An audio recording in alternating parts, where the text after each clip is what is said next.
Evening. Alright, I'm just going to do something quick. Turn that back around. Make sure that's... What's that doing? Yes, all working. Good. I've had to turn the flappy thing back around on the camera because sometimes I find it hard to actually look at you when I'm trying to talk to you rather than looking at myself, which is just slightly over there. So anyway, hello, Chris here, Real Adam 140, another beer review, and tonight's beer, rather a special one.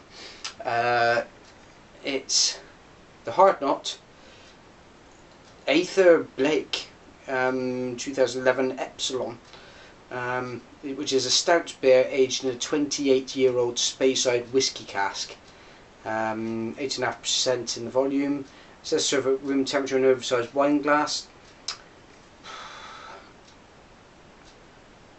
The original whiskey was distilled in 1982, so they replaced the whiskey with their own strong stout and left it undisturbed for 6 months. I'm really looking forward to this. So, oh, the other thing on there as well, I got this up from Favourite Beers in Cheltenham. I don't know if you'll be able to pick this out.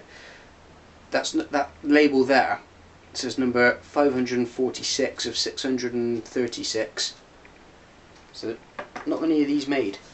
That being the case, I am actually going to have to share some with my wife, so I will not be pouring the entire thing tonight.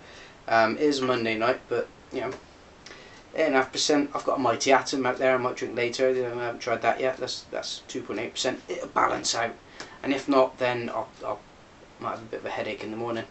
So let's get this open. Live yeast, not to be sniffed at, or to be sniffed at once I've poured it in the glass. Get it in the glass. Oh, a lovely bit of smoke on there. Just pouring into the bottle like some kind of morning mist. That's immense. And we just want about half of this. I can't tell if that's half or not. Yes, I'd say so. So, apologies if I've pronounced that wrong. It looks like Aether Blaec to me. Not sure what the references are. Does it say? Alright, the god of the Aether. I don't know. Let's look at the beer. Just get that around the glass a bit. You can see the consistency of that head. It's lovely. Slightly filming on the glass there. It's nice to see. I've had a couple of whiskey beers before. I've had the Bristol Beer Factory aged in Glenlivet. That was a remarkable beer. I'm going to have a sniff of this one, see what I think. Oh.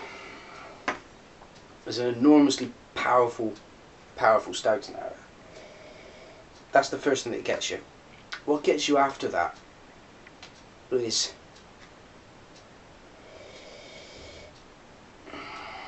the spiritiness and a woodiness, like a real ingrained kind of, I don't know if it's oak, something like that, a bit like you get in some very strong red wines. You'll often get, yeah, it's oak aged Rioja, I think, and there's a similar kind of smell to that. It's lost all its head, but that smell is to die for. You wouldn't expect it to maintain much of a head at this ABV anyway. Oh, it's licorice and it's heaven.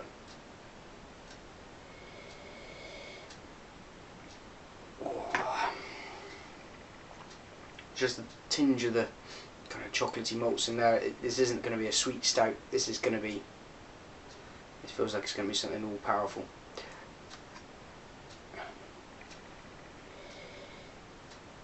And again, that woodiness. Now, that woodiness just to me, sometimes with the red wine, sometimes that would be a sign of a hangover. You know, that's not generally to do with the ABV of the wine, because, you know, they're all much of a muchness. But this gives me that same warning sign. Excuse my tablet. How rude. Okay, let's try this. I'll just check for timing. Bonk. There we go. Let's try it. Oh, excuse the soup strainer, by the way. It's all in a good cause for November. Raising awareness. That's what it's about. And looking slightly foolish for for everyone's enjoyment. Cheers.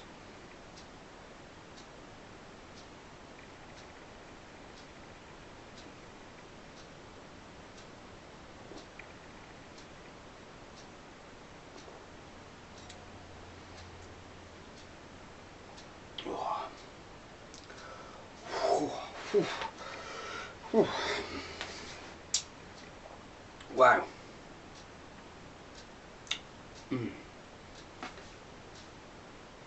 That's really interesting, because I'm almost getting a red ale taste from this.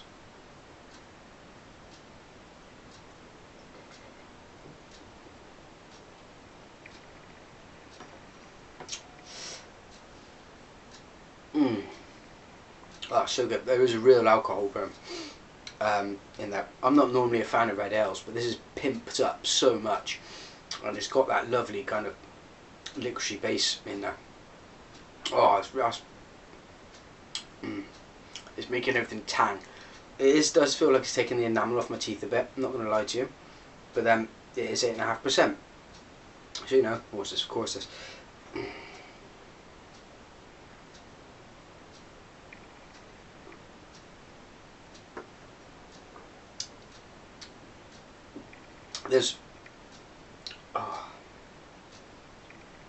There's almost like a menthol quality to that licorice.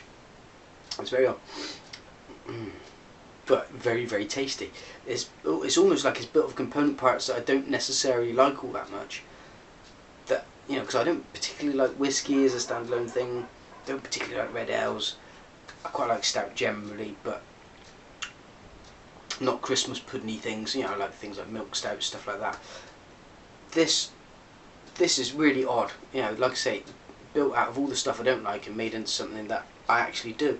It's like the combination of ingredients is just overridden all sense.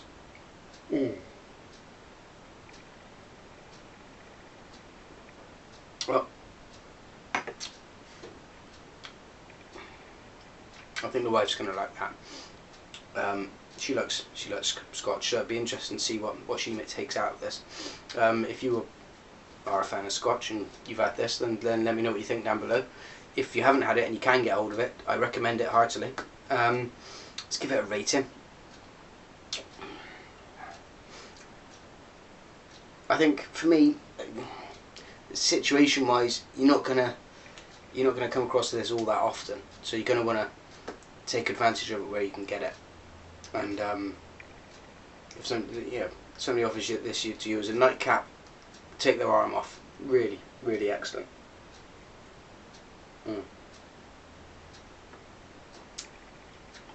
Not lip coating.